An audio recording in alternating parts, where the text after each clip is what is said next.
All right, as you can see, we've got our rough opening prepped. We've detailed it for air, we've detailed it for water.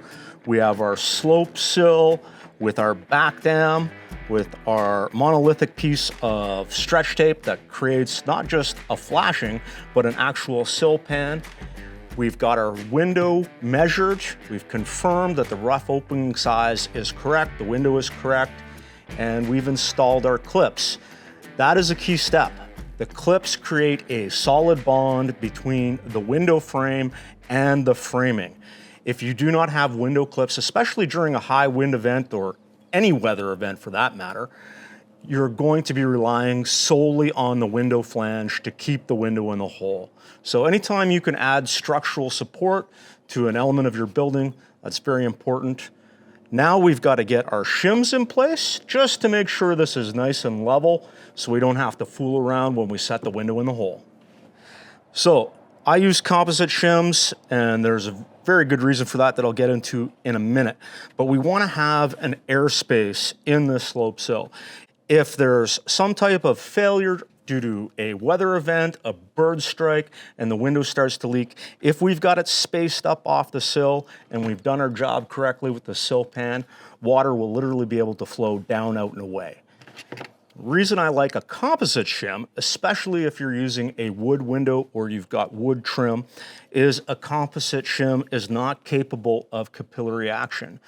A lesson I learned very early on was if I use a cedar shim here and we get water down in the sill pan, it will leach up, it'll wick up, not only through the shim, but into my wood frame window, possibly into my trim. And even though we've got no structural damage happening because we've done a great job detailing the opening, it's flashed correctly, we're gonna end up with damage to our finishes, damages to the trim, damages to the paint finishes. Now,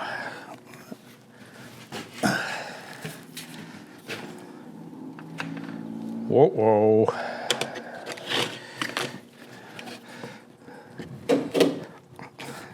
This is actually how you know this is not just for the camera.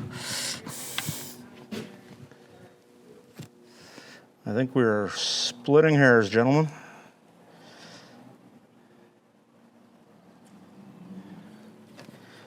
All right. Tape these in place so they don't move around while we're doing the actual window install.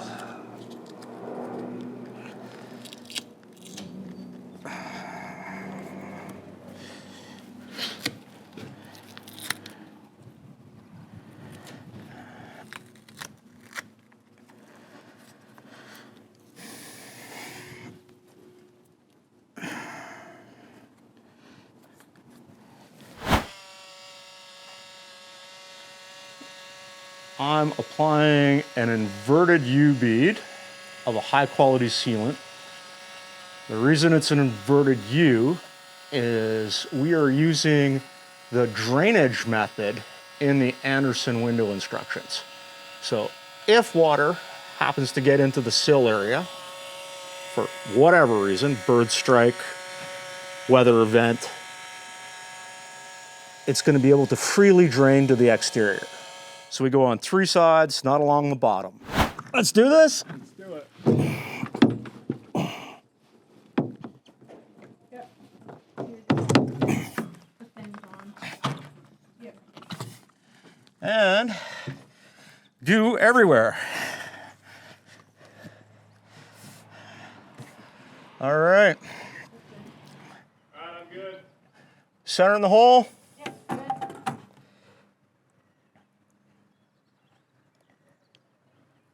Cool. That's dead bang. I'm gonna tack the bottom right. I've got the window.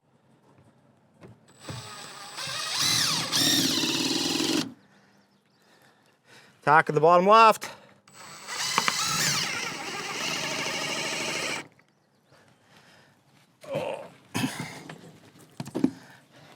Confirming the diagonals.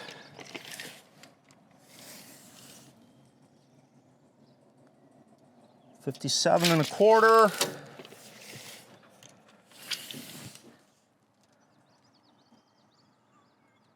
$57 1/4 strong.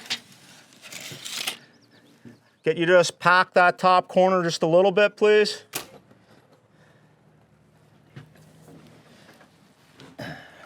See what this says. I'm sure it says good, but we're gonna check it anyways. Wow, that's really good. Happy with that? I'm gonna double check the diagonals. And then we'll check the reveal. Might have to pull a little bit back out on that. 57 1/4.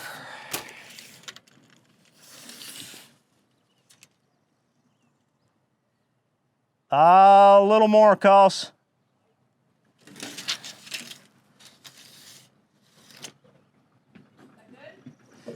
I'll tell you in a second. I'm being overly fussy. We were looking for like less than a 16th, and I think I found it, but I like that. All right, I'm gonna start screwing this off. When you get a chance, if you could run me some horseshoe shims, that'd be awesome.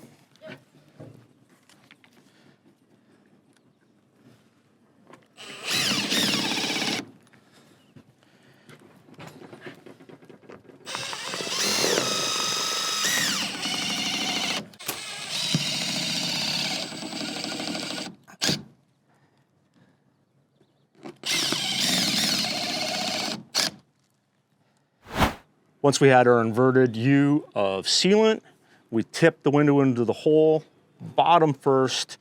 Once I was happy that the window was centered in the hole, and we ensured that the bottom of the window was level, I tacked the bottom outside edges of the window. Then we checked the diagonals. I checked the reveal on the window, as this is an opener. And I also checked the window for plumb, even though we measured the diagonals and we got them shimmed so that the window was really darn close to being perfect corner to corner. Tacked the window in place, and then I started and worked my way around the window, filling every screw hole, so every nail hole, with a wafer head or washer head screw.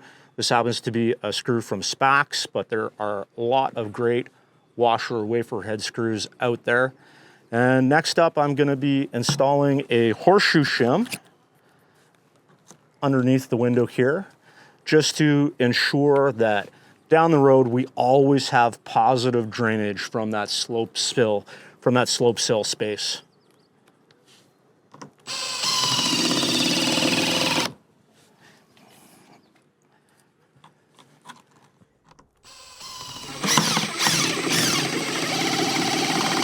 So every window, I put a minimum of 2 of these under, usually 1 screw hole back from the corner. So in this case, here we are. And on a larger window, I would use 3 or 4. There's no specific spacing, but so on a window that's, 30 inches wide, you would have 2, but on a window that's say 60 inches wide, you'd want at least 3.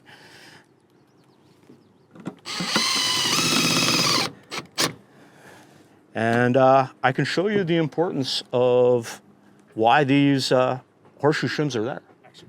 All right, as a demonstration, I'm gonna get Kelsey to pour some water into that sill pan. So you're gonna see that this gives us that positive drainage. So over the next 5, 10, 20 years, we're gonna see that if this window leaks due to a weather event, a bird strike, just long-term exposure to UV, water's always gonna be able to escape. We're gonna ensure that we have that drainage path.